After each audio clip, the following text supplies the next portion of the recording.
काली रात। अगर अमावस की रात जंगल से हंसी सुनाई दे तो समझ लेना काली रात शुरू हो चुकी है। इस गांव में हर साल एक रात आती है जिसे लोग काली रात कहते हैं। उस रात जंगल में एक दाया जमीन पर काला छन्हा बनाती है और मुर्दों की रूहें करवट लेने लगती हैं। इस बार जमीन के नीचे से किसी ने आंखें खोल दी। ये दाया ने काला छन्हा पूरा किया। जंगल बिल्कुल शांत हो गया, ना हवा ना आवाज। पर अचानक जमीन से सरसराहट सुनाई देने लगी। गांव के पुराने शमशान के पास मिट्टी अपने आप हिलने लगी और काली ढूंढ के बीच काली रूहें जाग उठी। उनकी आंखें जल रही थीं, जैसे वो किसी जिंदा शरीर को ढूंढ रही हो।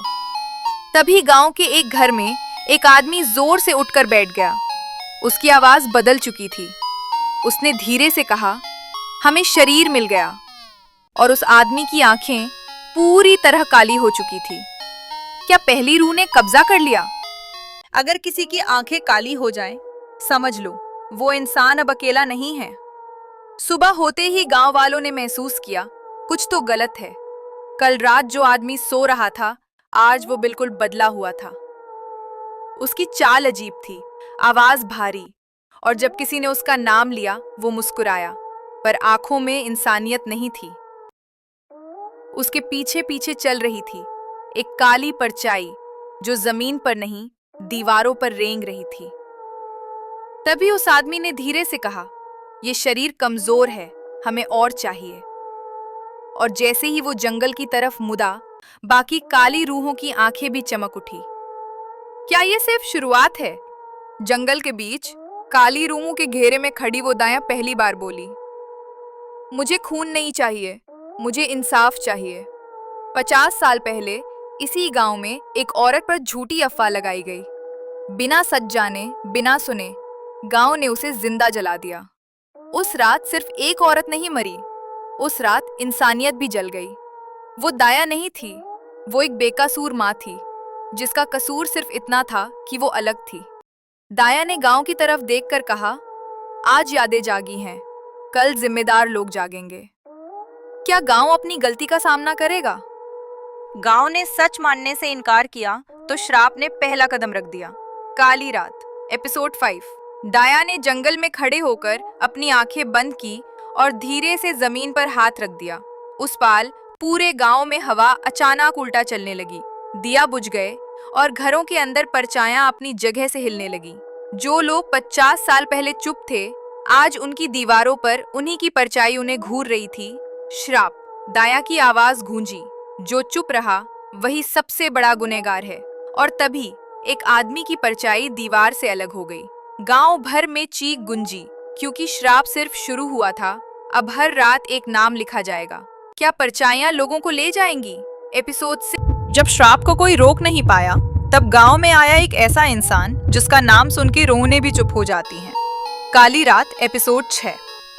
गांव के बाहर रात के अंधेरे में एक लाठी टेकता हुआ बूढ़ा इंसान आया।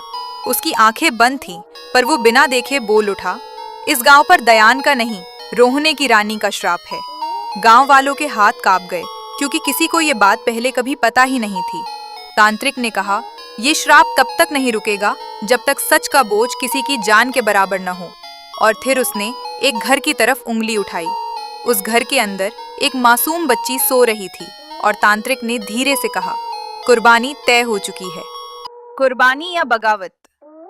तांत्रिक की बात सुनकर पूरा गांव डर से कांप उठा। क्या एक मासूम की कुर्बानी देकर गांव को बचाया जाएगा, या कोई करेगा बगावत? गांव के लोग आपस में बहस करने लगे। कुछ लोग अपनी जान बचाने के लिए कुर्बानी देने को तैयार थे और कुछ उस मासूम बच्ची को बचाना चाहते थे। तांत्रिक ने धीमी आवाज में कहा, अगर कुर्बानी नहीं हुई तो काली रूहें आज रात सबको अपने साथ ले जाएंगी। अचानक आसमान काला हो गया, तेज हवाएं चलने लगीं और दूर से एक डरावनी हंसी सुनाई दी। वो हंसी उस डायन की थी जो हर पल और ज्यादा ताकतवर हो रही थी।